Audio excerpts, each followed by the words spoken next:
In this video, we're gonna finally jump into the coding stuff. Now let's set up our project. In this tutorial, I use the Unity Hub 3.4.2 and we're gonna use the Unity 2021. Now there are a lot of Unity versions, but currently I prefer the 2021 because they have the LTS version still going on. Why I don't choose the Unity 2022? Because they still have a lot of iterations going on, so it's kind of difficult if you're gonna keep changing versions for Unity 2022. So as I said, I'm gonna use the 2021.3.21 F1 because I'll use this version for a lot of projects and I really have issues with it. Alright, so we're gonna use for 3D, we're not going to use the 3D URP or HDRP because we're gonna use the built-in one because we just gonna keep it simple for this course. And SRP, or we could say the scriptable render pipeline, also have much slower compile time. So let's create our project here. Let's say the project name is Ensure, or we can say Netick TD Shooter. So I'm just gonna make it simple, Ensure course. I'm gonna create the project.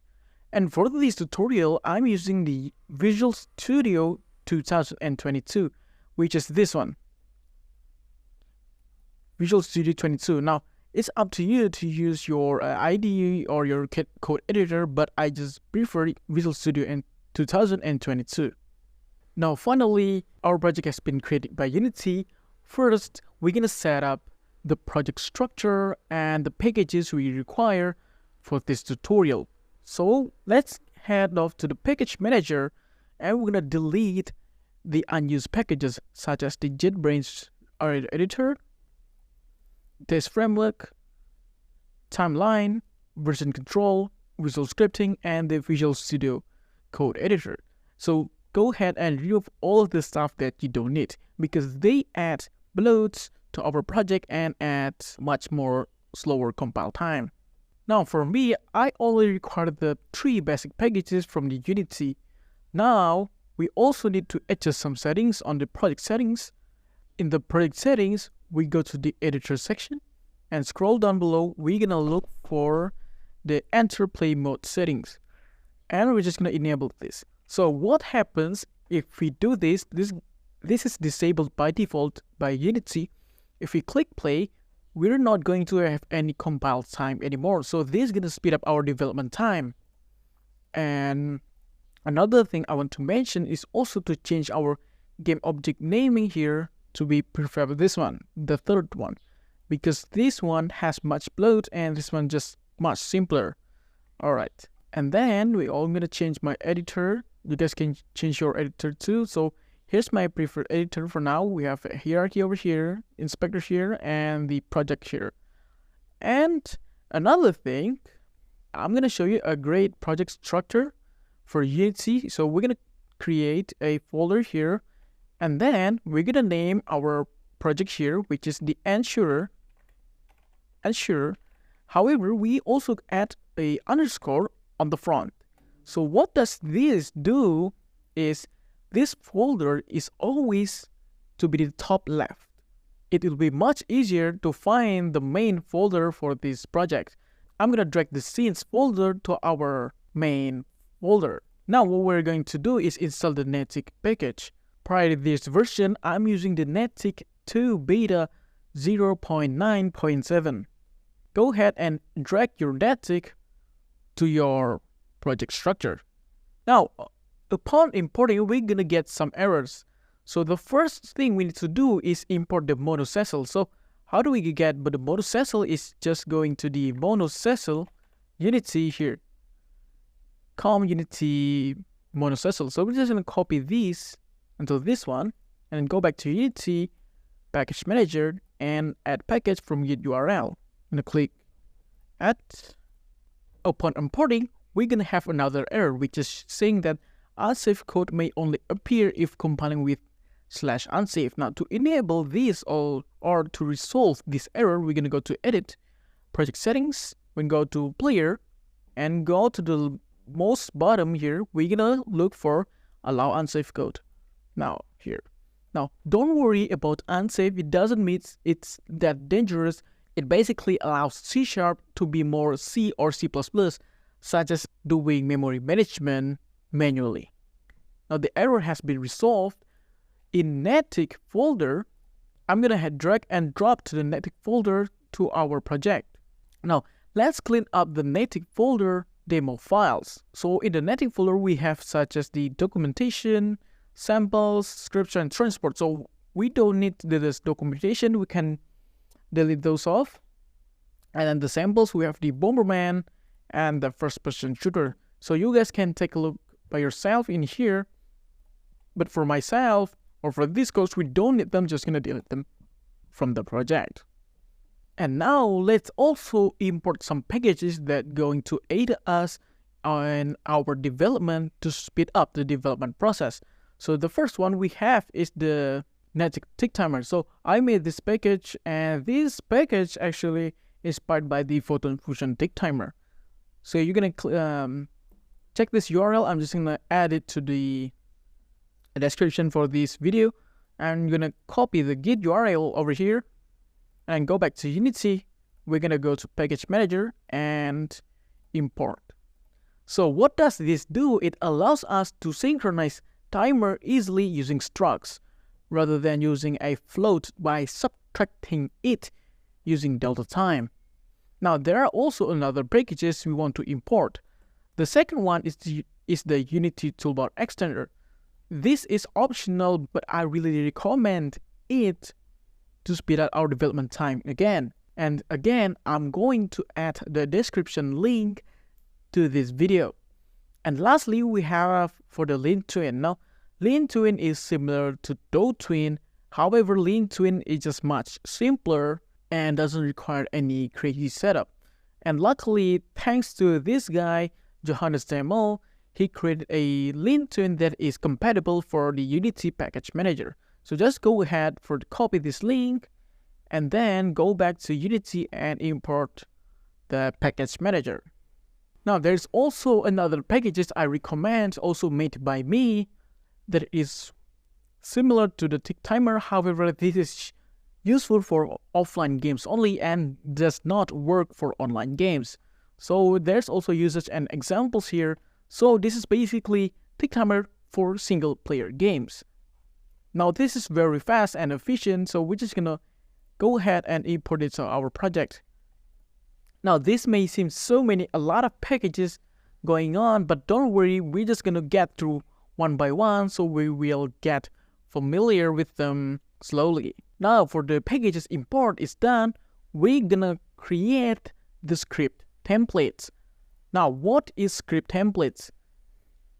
Script templates allows us to create a script but has a template on it, just like the name says. So just follows me on so you will understand what's going on. So we're gonna create a folder name, script templates, and you need to follow this folder naming, and the file and the folder must be on the root folder. And then we just create a new file here. We're gonna create a C# script here. Now open it up on your file explorer and go ahead over here and then create your let's say a text document, because the format is not C#. For the file name is 81 C# script new script.cs.text, and that should do it. And we're gonna open up here, and then here you can type your templates to be like what. So in here we're gonna use using Unity engine, and then we're gonna use a namespace for our project, so we can distinguish modules from other packages to our project. So in here we're gonna name it Ant Shooter, and then I'm gonna close it here. Then we're gonna also have a public class, and then put here script name and mono behavior. All right, that's it. So let's try to save this and go back to Unity. We're gonna open it up to our Visual Studio. Now it all looks good in here, but it doesn't have the C# extension, so it doesn't have the highlighter. But don't worry, we're just gonna go to restart our Unity to test the function out. Now, if you want to read more about the script templates, you guys may look to this article, how to customize Unity script templates, and this guy explained it very well. And there are also a lot of script templates we can use. However, we're gonna only use this one, the basic one. So let's try to restart our Unity to test this function out. Alright, so we have restarted our Unity and let's try to create our first script. So let's create a C# script. Let's call it my weapon. And then the time we open it up on our Visual Studio, it will have templates, namespace, class, and model behavior, and our correct class name. So the way we create our script templates, we're just gonna create a regular C# script here. Okay, now let's create our script templates. We're gonna create a regular C# script and let's just call it my weapon, for example. So this name doesn't matter for now. So we're just gonna open up our Visual Studio. So by default, Unity have a templates like this, and this is ugly and we don't want that. So we're just gonna head off, delete this guys, and then create a namespace for this project. So namespaces are useful for differentiating our modules to different modules such as the Unity Package Manager, so it doesn't get confused up. So our namespace is shooter. So this is up to you, but for this tutorial, we're gonna name it shooter, stands for Netick Shooter. And this is for our template. However, this one thing that we need to change here for now, we're gonna add a hashtag here and add a script name like this. Don't worry, this is gonna throw a compile error, but that will not matter later on. And then we're gonna open up our file explorer.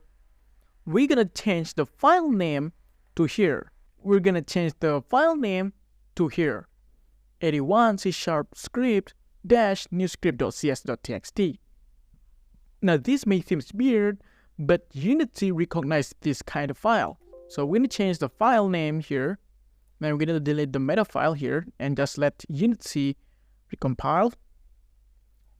And then we're gonna try to close our Unity and restart the Unity.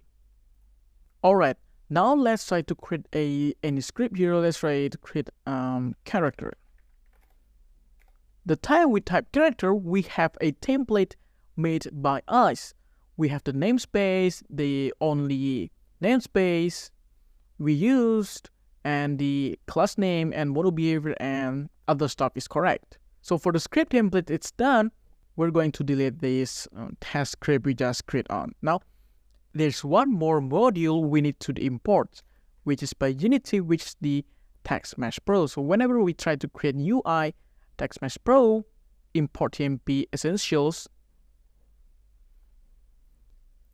right? And then we're going to delete some TMP that we are not going to use, such as the documentation here, and then sprites, which is the emoji one attribution. We're not going to need that. All right, so we have successfully completed this video. So let's recap what we have done. So first of all, we have installing the project using Unity 2021.3.21 using the built-in render pipeline. And then we have learned about the simple project structure for now. Also, we have learned about installing Netick, installing the modus acyl, and then enabling the unsafe code. And then we also importing a lot of packages such as the tick timer, simulation timer, lean twin, and toolbar extender. And another thing, we also add the script templates, and lastly, we also add the TMP. Now let's clean up this more. We're gonna add a folder name third party. Now this is up to you, but I prefer third party. You may call it like external plugins, but I'm gonna call it third party and then add the Text Mesh Pro over here. Now currently this Netick version have a problem if we don't put this folder in the root folder. So we're just gonna let it stay over here. Alright, see you guys in the next episode.